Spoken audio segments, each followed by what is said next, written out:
One of Illuminati's employees has spoken out about her, and they have given us some big insights into how she was behaving behind the scenes, as well as some insights into how she runs the Illuminati channel, and a lot of other things that some of which I personally found really shocking.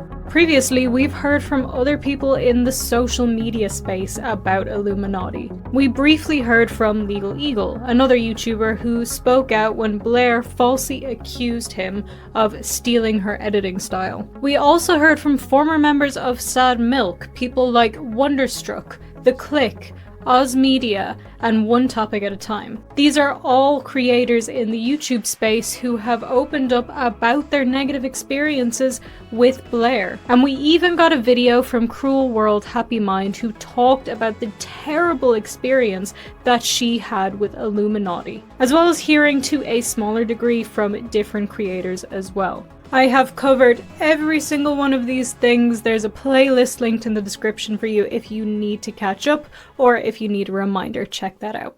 This, however, is the first time that an employee of the Illuminati channel who is not Wonderstruck or OzMedia or somebody involved in Sad Milk has spoken out about her. And I am here today to provide you with an exclusive interview with this employee. Now, for very obvious reasons, this employee has requested to remain anonymous. So for the purposes of this video, we are going to be referring to them as Sam throughout. Now, Sam had quite a bit to say about what it's like working for Illuminati, as well as the way that she reacted to things while all of the controversy was going on. But let's start and get the good things out of the way first. Because of course I had to ask them what it was actually like working for Illuminati. Was she an okay boss? Were payments okay and on time and everything like that? Now, I did assume that at a minimum this was going to be the one thing that was okay, but you know, you gotta do your due diligence and ask. But thankfully I was right. For sure, there wasn't anything abnormal about payment timing for me. It was all pretty standard. Unfortunately though, that seems to be where the positives end. Working for her seemed relatively normal for a while, though this would change over time. She didn't have a lot of communication with much of the team, from the weekly meetings we attended that she wasn't involved in, to the discussions about each video that she very rarely, if ever, posted in. I've talked with her for not much longer than I've talked with you already. Which, to be clear, at this stage, we had barely talked at all at this point.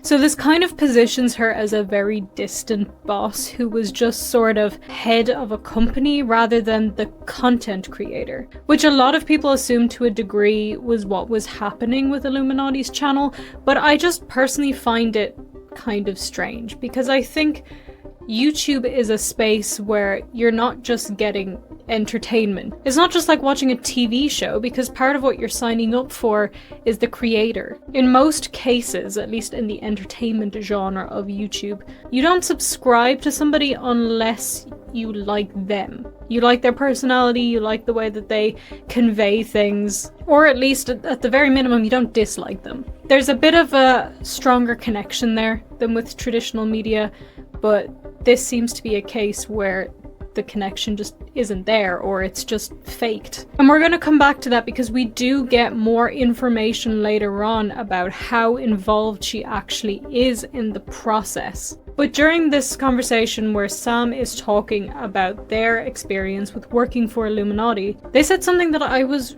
really perplexed by. One memory that stuck out to me was a terrible comment made by a team member during a call that did include Blair. Blair didn't make this comment, but months later when she made the Illuminati Exposed video, I found it hypocritical for her to claim comments Wonderstruck made were grounds for termination, yet let this comment slide. Before I move on with the rest of it though, I want to tell you about the sponsor of today's video, Fume. Going cold turkey might sound great in theory, but there is a better way to stop your bad habits. And no, I am not about to try and get you on some weird MLM, do not come for me, Illuminati. I'm talking about Fume. Fume are an innovative, award-winning device that look at the problem in a different way. They know that not everything in a bad habit is wrong, so instead of making a drastic, uncomfortable change, why not just take the bad out of your habit? Fume is completely natural. There are absolutely no electronics in it.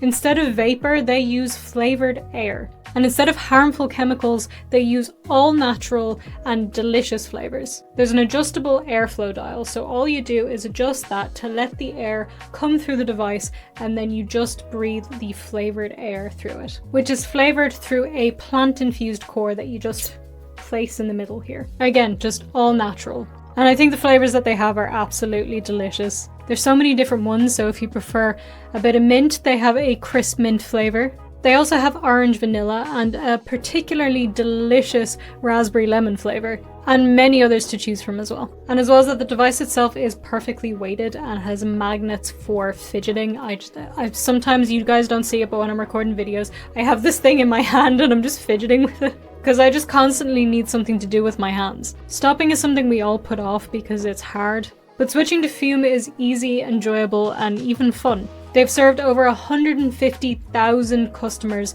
and have thousands of success stories, so there's absolutely no reason why you can't be one of them. So join Fume in accelerating humanity's breakup of bad habits by picking up the Journey Pack today. Head to tryfume.com/VangelinaSkov or scan the QR code and use code VangelinaSkov to get 10% off when you get the Journey Pack today. And the Fume Solano just launched on November 6th, so you can upgrade your Journey Pack to the Solano to enjoy a premium walnut barrel and an onyx black coated mouthpiece that has a smoother finish, and you'll still get the 10% off. That's tryfum.com/VangelinaSkov to save an additional 10% on your order today. That link is in the description for you to check out as well. Thank you so much to Fume for sponsoring today's video. Now let's move on with the rest of it. Now, just to recap, remember in iilluminauttii's video when she was throwing all of the former Sad Milk members under the bus, one of the people that she discussed in that was Wonderstruck. Wonderstruck had worked for iilluminaughtii for a time as an editor,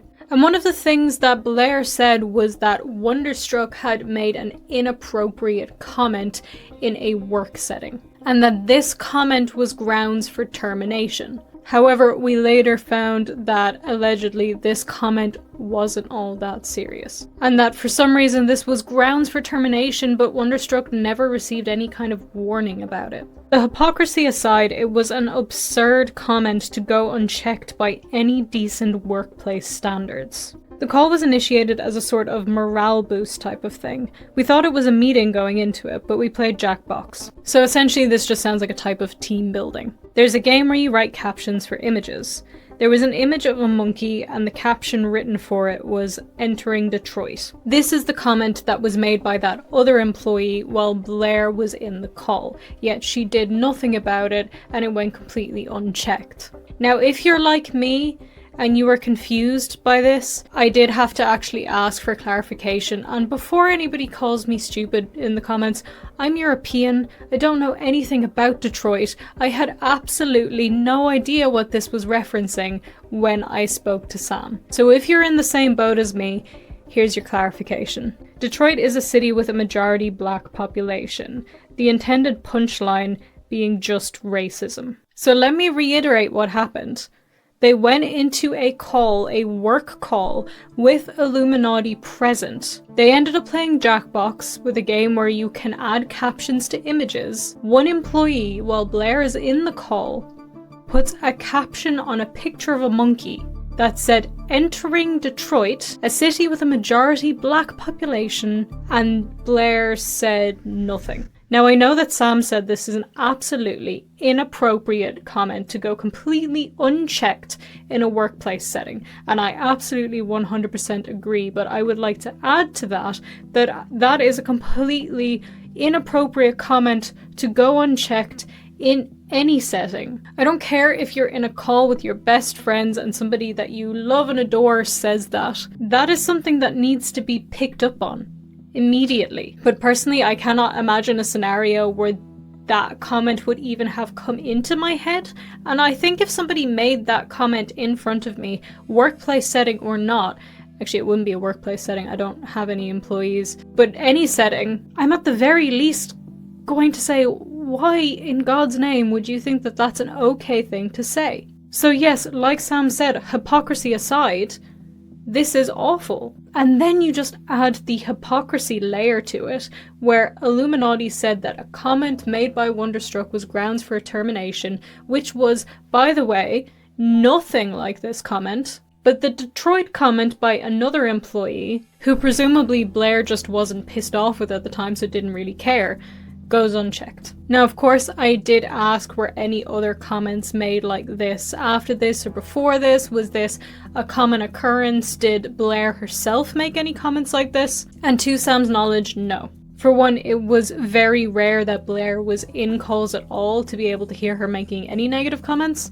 And for two, they said they had never heard any other comments like that in meetings that they were present in. But let's move on then, because Sam continued to talk about their experience and how things began to escalate. Things escalated, as may be predictable, when iilluminauttii's LegalEagle tweet was made. Before this point, working for the channel was often standard for me personally. And of course, I had to ask, well, how did they escalate? The LegalEagle tweets were made, and it's a complete surprise to most of us. A weekly call comes round, and everyone's discussing the tweets that came out. The situation's downplayed by most, people just saying the LegalEagle stuff was handled the wrong way, but not that they didn't copy us, which they obviously did not. People were defending Blair. I do find it very strange that LegalEagle's team weren't saying that LegalEagle hadn't copied Illuminaughtii and the Illuminaughtii channel, because it was very, very clear, despite what Blair tried to say, that LegalEagle did not copy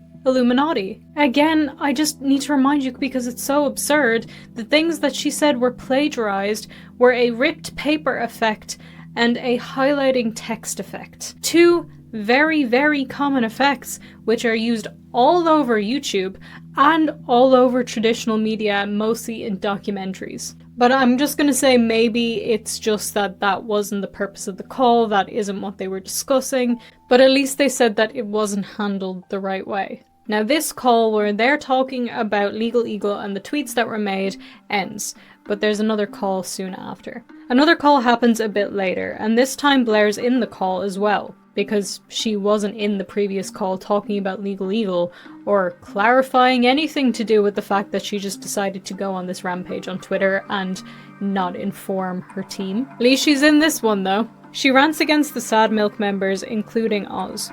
I knew she was awful in doing what she was accused of by those Sad Milk members, but this call was absurd to me as it consisted of people piling onto and antagonizing those who posted against her. The tone was nothing like that of the Illuminaughtii exposed video that was made.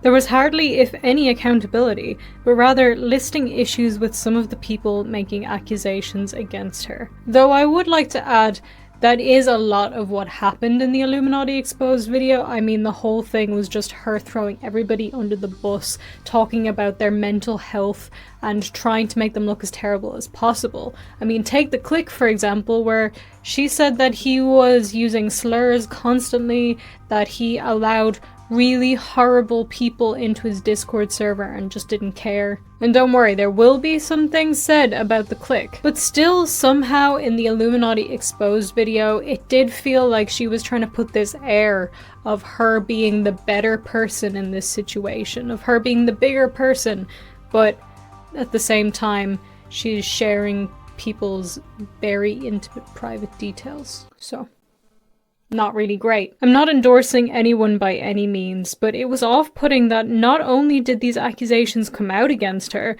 but most of this call was spent defending her or antagonizing others. When speaking with Sam, I really wanted to know what exactly she had said about the other people involved. And before I show you what they said, just for context, at this point, threads had been made about her from the Sad Milk members, but this was before Wonderstruck had made his video. Which of course means it was before OzMedia made his video as well. She said she heard from a source that Click underpaid an editor. She mocked Oz for various things such as the PC they built for her blue screening. Something which again we discussed in our previous video about Illuminaughtii, where her Discord DMs were leaked and she had been discussing this blue screening PC and using it to frame OzMedia as sort of just a terrible person who didn't care and was gaslighting her staff. And I believe she brought up the contract they signed that'd have them owe her an absurd amount of money. She boasted this point and seemed happy about it. I think this contract is mentioned in Oz's latest video about Blair. And yes, this was mentioned in Oz's video, and I have talked about this in previous videos. Again, Links are in the description for everything. It is so much to go into in depth in this video, especially since a lot of people will already know what I'm talking about and I'll just be repeating myself. But Illuminaughtii had OzMedia sign a contract stating that he owed her a lot of money and that he would have to pay back quite a lot monthly. And this was all done under very shady looking circumstances, because not only was the number that he owed her much higher than is seemingly possible, she also went into this with a lawyer knowing that he couldn't afford legal representation, so he didn't have a lawyer. And the fact that she's bragging about this and seems boastful about this kind of makes me wonder if maybe my own little theory about this was correct. Fully personal opinion, and I don't even know if I said this in the previous video, but it always felt to me since this whole situation came out that she was hanging this over OzMedia's head to silence him. Or even worse still, because she wanted to take legal action against him. Allegedly, potentially, in my opinion. Because if you don't remember, she is threatening to foreclose on his home before Christmas. But she only threatened this after he came out against her. And she could have done this at any time prior. So I don't know, it's just the fact that she seems gleeful about having this power over somebody, about, you have acted wrongly, now I can lash out at you, I can take action against you. And to lend even more credence to the theory that she just wanted to take legal action against these people, she was absolutely going over some people she could threaten legal action with and describing ways she could do so. So she's bragging about the amount of money that OzMedia owes her, boasting about being able to take legal action against people, and describing the ways that she could do that. These to me do not seem like the actions or the words of a reasonable, level-headed person. She seems to immediately go on the offense, which, if you are truly innocent in a situation, would your instinct not be to say, I'm innocent, and here's why, rather than trying to manipulate situations to make people look worse than they are, to spread allegations about people to your employees, and to brag about being able to take legal action against these people. I'd also like to add that I can't think of a single person on the planet who would be happy about having to go through the legal system. It's a slow and painful and expensive process to sue somebody. And in this call, she still had more to say about these people as well. For the click, along with saying that he had underpaid an editor without any actual evidence, I believe she also mentioned that he said slurs multiple times. She would know, of course, given what we know about her alt account. This is in reference to the Schmerz account, which, as we saw, seemed to go on a bit of a smear campaign against the former Sad Milk members, particularly the Click. Obviously, no justification for what Click said in my opinion. It seemed weird to me that she'd antagonize someone for the same thing a member of her staff did, though. And once again, we have the hypocrisy of Illuminaughtii. And in this call as well, she had a lot to say about OzMedia. As we already discussed, she was making fun of the computer that blue screened and was bragging about the amount of money that he owed her. But it did not end there. She said she broke up with Oz long before Oz claimed. It was a lot of deflecting and shifting focus onto others. Blair used this debt as a promise that this would specifically help mend our relationship, not our friendship, and put us on a better foot. It wouldn't be until a few weeks after signing that document that I would learn that she had already moved on, and had almost everyone in my daily life keep this fact a secret from me. And this is not the only thing that she said. She had a lot to say about their relationship and things that went on in it, and saying things that to me seem like she's trying to put down OzMedia, and as well saying some really inappropriate, intimate sort of stuff that you shouldn't really be saying in front of your employees in a work call. And again, remember, she said that there was an inappropriate comment made by Wonderstruck which was grounds for termination. But she's Blair. and she can say whatever she wants. However, although Sam did give me a lot of information about what she said in this call about OzMedia and their relationship, we both agreed that it would be best to keep this portion of the interview out of the video, out of respect for OzMedia. It's bad enough that she said this in a work call, we don't need to reiterate it here, but it might potentially be something that he already knows about, and maybe he'll choose to speak about this in his own video. But it wouldn't really be right for me to sit here and tell you all of that, and the only reason that Sam told me was to give context to the situation. They fully also believed that this information should stay private. One comment that does not need to be kept private though is the absolutely bizarre comment that she made that she wanted them all to be driving BMWs, and giving a sort of rallying speech that the channel was going to get through this, although most were laid off when the channel plummeted, so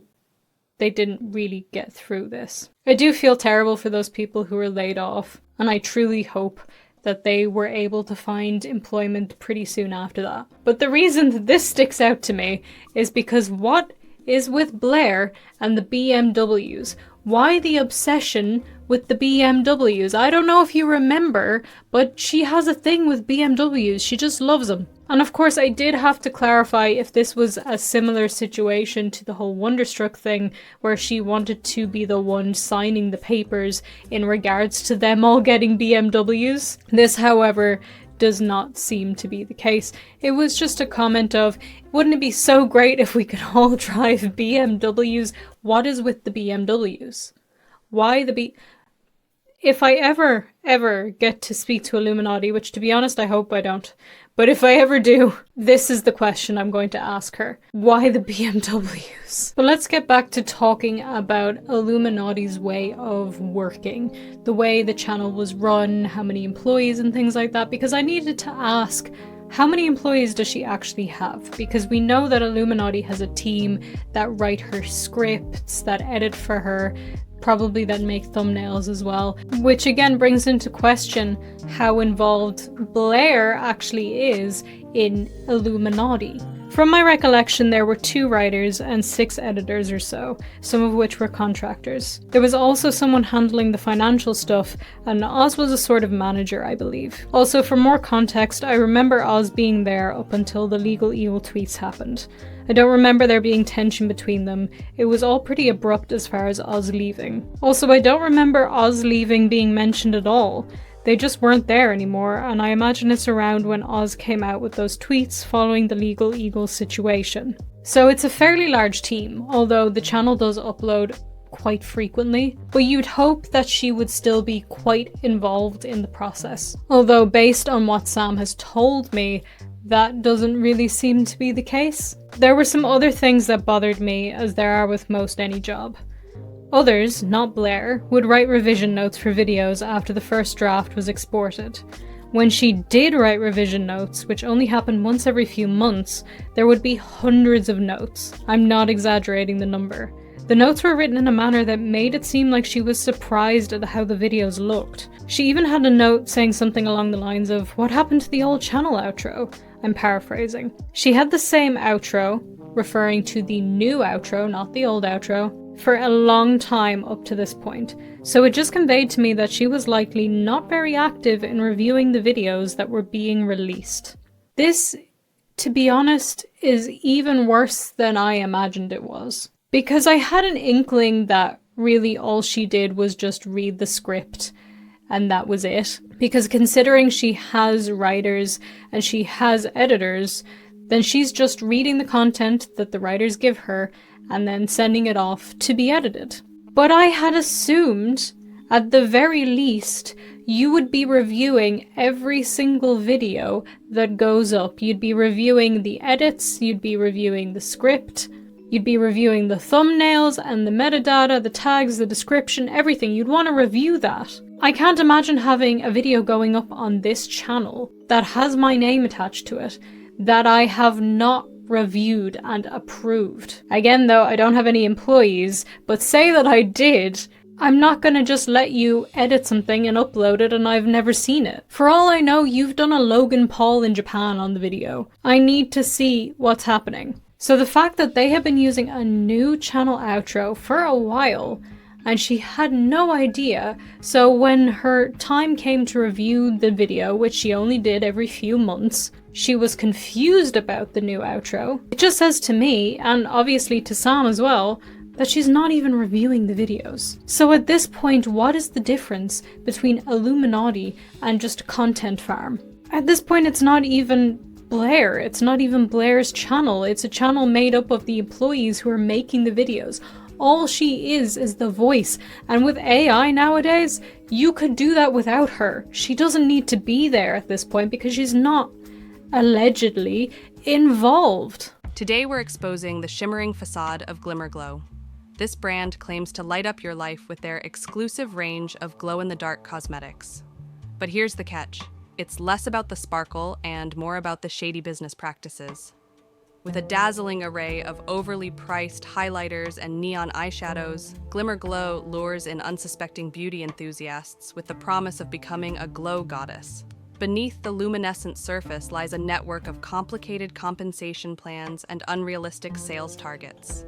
So, let's switch on the light and reveal the truth behind Glimmerglow's glowing promises. She's like some distant head of the company who doesn't actually really know what's happening in the day-to-day operations of it. It just seems, and again, this is, opinion-based, based on what I'm hearing from Sam and what I've seen on her channel already. It just feels like she's irrelevant to the iilluminaughtii channel. It could be done without her. It's being written and edited by other people. Like I said, you can get an AI voice, a pretty good, decent AI voice, get rid of her entirely. You can hire an actor. You could get anybody else to read it, and it would be the exact same. Which, like I was saying earlier, then what's the point? One of the great things about this form of media is that you're getting the person who's creating the videos, you're getting the person involved, and maybe they have people who help them research, maybe they have people who help them write, maybe they have editors, but they're still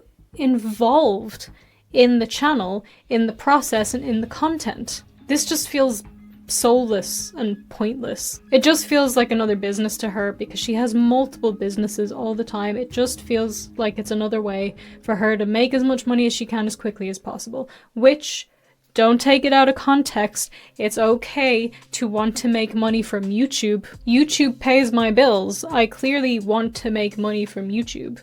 But I don't do it as just another business venture that I'm gonna put as little effort into as possible. I don't do this as like a side hustle. This isn't passive income to me. This is my career. I'm involved in the videos. And even if I had editors and writers, researchers, whoever, I would still want to be the main person involved in the process. I would still want to be directing everything, having a say in the script, although I don't think I could read a script somebody else has written for me because it wouldn't feel like I was saying it. Like, I want to use my own words. I would still want to be involved because this is my channel. These are my videos. But what she's doing makes it seem like it's not hers. Like, it's an amalgamation of the employees and she's just there, taking all the credit. So really, what is the point? But I know as well you guys want to know what happened after everybody made their threads and people made their videos about her. Rather than being concerned for the well-being of the people who released videos about their experiences with her, she was celebrating that legal action could be taken against them. Again, she just seems to want to take legal action against people. It's like she immediately, like I already said, goes on the offense, is happy that she can attack people, rather than saying, I'm innocent and here's why, or rather than taking accountability for the things that she's done. She did not seem regretful of her actions at all. Any point that was brought up in a video that she felt she could take legal action against was highlighted. She tried to justify legal action being taken against them by implying they deserved it, and implied she was sticking up for our team. And I feel like that just sums up Blair and everything we know about her in a nutshell. People shared their negative experiences with her, and instead of doing any kind of self-reflection, instead of taking any accountability, or if she truly was innocent, instead of just proving her innocence and leaving it at that, she goes on the attack. And she's happy she can go on the attack. She's going and highlighting everything from every video that she could possibly use against them, celebrating that, and then justifying it to her team, once again trying to make it seem like she's the good guy in this situation. She's the one doing the right thing. She's defending her team. She's making an us versus them situation, which sounds a bit like a cult. And if you really think about it, it also sounds like some of the criticisms that people have against MLMs. Illuminaughtii is everything that she has disavowed, everything that she has criticized. And with the inappropriate comments made by employees that completely went unchecked while other employees she didn't like were punished for their comments, with the way that she lashes out and attacks people at any given opportunity, the way she boasts about money owed to her, sharing private details of her relationship with her employees, and uses any opportunity possible